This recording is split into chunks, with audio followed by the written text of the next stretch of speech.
তো চলে এলাম আরেকটা ব্লগ ভিডিও নিয়ে। তো মাসির বাড়ি এখনো পর্যন্ত রয়েছি। তো দেখো দুপুরবেলা খেতে বসে গেছে সব বাচ্চাগুলো, ওদের খাওয়া হলেই আমরা খেতে বসবো। আর বারান্দায় বসেছে মাসির দুই ছেলে, মেসো, ওদেরকে খেতে দিচ্ছে। আর এদিকে 4টে বাচ্চা বসেছে, বোনও এসেছিল, বোনের 2টো বাচ্চা, আর এদিকে গুবলু, মানু সবাই মিলে একসাথে বসেছে। আর বড় ছেলেটাকে দেখো বোন বকা দিচ্ছে, কারণ ও খেতে খুব লেট করে, খুব স্লো, ওর জন্য বকা দিচ্ছে। তো আমি ভাবলাম ছেড়ে দে, বকিস না, খেয়ে নেবে, ঠিক খেয়ে নেবে। তারপরে আমরা খেতে বসে গেলাম, বোন, আমি আর মাসি বারান্দায় খেতে বসেছি। ওদের খাওয়া দাওয়া হয়ে গেছে, ওরা ঘরে শুয়ে পড়েছে, আমরা খেতে বসে গেছি। তো পাতে পড়েছিল ডাল, ঢেঁড়স ভাজা। আমি বাড়িতে না সেরকম ডালটা ঠিক পছন্দ করি না, কিন্তু মাসির বাড়ি গেলে জানি না কেন খুব ভালো লাগে ডালটা খেতে। কারণ দেখো, নিজে রান্না করে খাওয়া আর অন্য কেউ রান্না করে দেওয়ার মধ্যে পার্থক্য হচ্ছে এটাই, যাই রান্না করুন না কেন ভালো লাগে। তো আর এইখানে হয়েছিল, এটা হচ্ছে 4 মগজ পোস্ত আটা টাটা দিয়ে পটলটা করেছিল। এটা রান্নাটার নাম আমি ঠিক জানি না, তবে দারুণ হয়েছিল খেতে।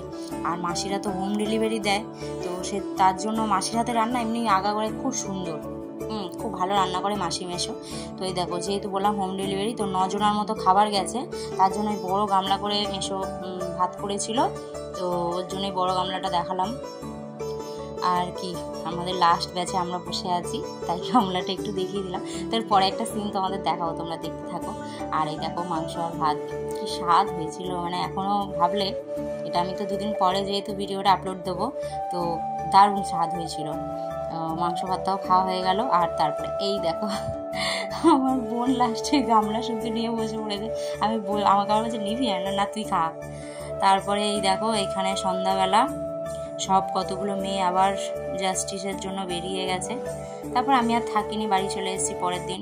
বন্ধুরা, কেমন আছো তোমরা সবাই? আশা করি সবাই খুব ভালো আছো, আমিও ভালো আছি। ইসদাস ফ্যামিলিতে তোমাদের সবাইকে স্বাগত। তো চলে এসেছি দেখো নিজের বাড়িতে, আমার সেই রান্নাঘর, সবচেয়ে আমার প্রিয় জায়গা আমার এই রান্নাঘর, যেমনই হোক। তো এ দেখো, সকাল সকাল চলে এসেছি চা বসাতে।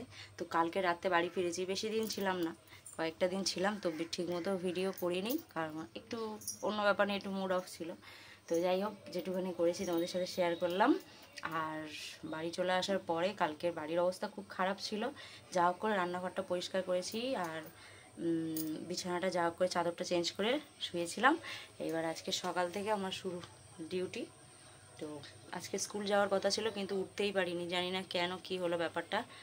যেহেতু এতদিন ছিলাম বলে নাকি 5টায় অ্যালার্ম বাজলো, কিন্তু আমি উঠতেই পারিনি। অ্যালার্মটা কেটে দিয়েছি যে একটু পরে উঠি, ব্যাস ঘুমিয়েছি, এক ঘুমে 7টা 20। তো লাভ কেটে উঠলাম।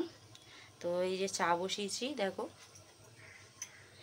চা খাই, আর তারপরে ভাত, একটু ডাল, কি হয় জানি না, এখন চাটাকে খাই।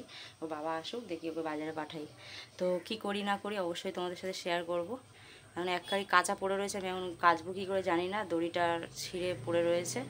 ওর বাবা যদি ঠিক করে দেয় তবে কাচবো, নাহলে ওই 4টে-5টা জামা কাচার মতো দড়ি রয়েছে, আর নাহলে জানি না কী হবে, আমি বুঝতে পারছি না। তো কি করি না করি অবশ্যই তোমাদের সাথে শেয়ার করব, তোমরা ভিডিওটা দেখতে থাকো। তো চাটা তো হচ্ছে। তো বন্ধুরা, কারা কারা এরকম সকালবেলা উঠেই আগেই চায়ের সাথে দিনটা শুরু করো, একটু কমেন্ট করে অবশ্যই জানিও। কারণ আমি চা ছাড়া আমার জীবন চলবে না, চাই আমার জীবন। আমি একবেলা ভাত না খেয়ে থাকতে পারবো, কিন্তু চা না খেয়ে থাকতে পারবো না।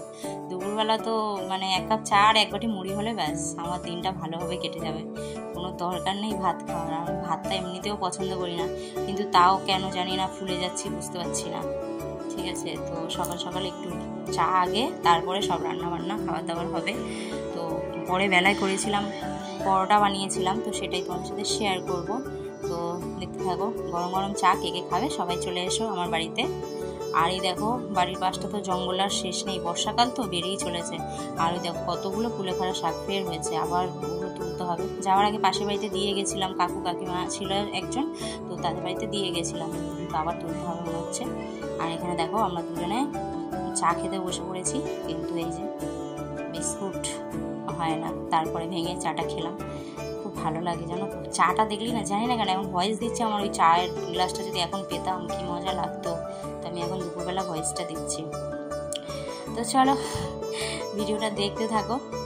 ময়দা নিয়ে বসে পড়েছি এখানে, তো নিরামিষ করব, তার জন্য ময়দা মাখা।